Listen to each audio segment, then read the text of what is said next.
Sa New Quezon City Jail, male dormitory sa Payatas, pansamantalang mananatili si dating Senator Bong Revilla at mga kapwa-akusado sa kasong graft and malversation kaugnay ng maanumalyang flood control projects.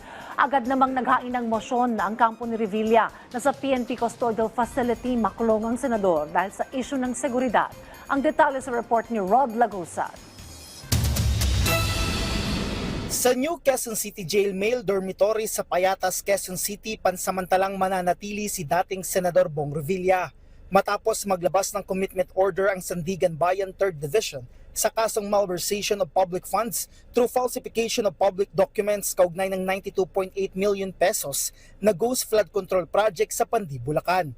Ang naturang kaso ay walang piyansa. Kasamang dumating ni Revilla sa Sandigan Bayan ang kanyang asawa na si Cavite's 2nd District Representative Lani Mercado Revilla at kanilang mga anak, kabilang na si Cavite 1st District Representative Jolo Revilla. Kaugnay ng return of warrant kung saan humarap si Revilla sa korte, nagbusyon ang kampo nito na sa PNP Custodial Facility ma-detain ang dating senador dahil sa issue ng seguridad. Natatalakayin sa isasagawang arraignment at pre-trial sa Biyernes.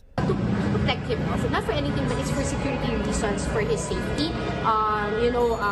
Maybe the courts can take judicial notice that there have been a lot of gang-related activities in certain confinements that if he would be placed there without the proper protection, he would be placed at dire risk. Siniguro naman New Quezon City Jail na magtatalaga ng karagdagang personnel para sa seguridad. Ayon kay BJMP spokesperson Jail Chief Inspector Jerex Bustenera, sasailalim muna sa mandatory medical quarantine para sa mga PDL ang mga akusado nang hindi higit sa 7 araw.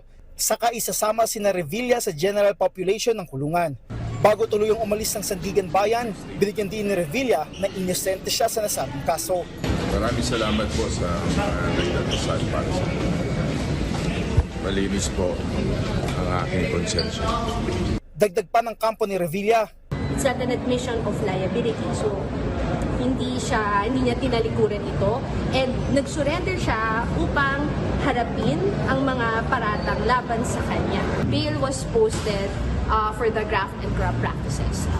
I'm not sure, I think it was around 90 more or less.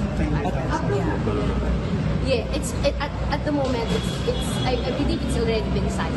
It's been processed. Para naman sa anak ni Revilla na si Representative Jolo Revilla, siyempre nalulungkot kami. Pero nire-respeto namin yung mga institution. And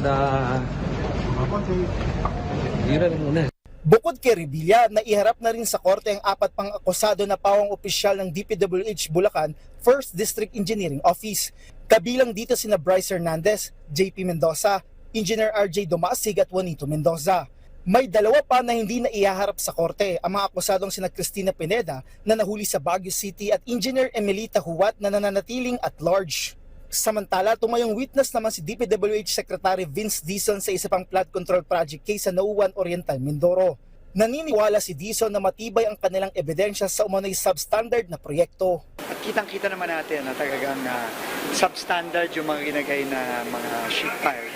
So may kumpiyansa tayo sa ating justice system, may kumpiyansa tayo sa Sandigan Bayan na talagang mapapatunayan na talagang substandard yung proyekto at nagkakonsabahan. Dagdag pa dito, nagpatotsyada rin si Dizon kay Curly Discaya. Medyo makapal din naman talaga ang mukha nitong si Curly Discaya. No? Kitang-kita namin lahat ang ebidensya laban sa kanila. Tapos ang lakas pa ng loob na magsabi, sila pa ang ninakawan.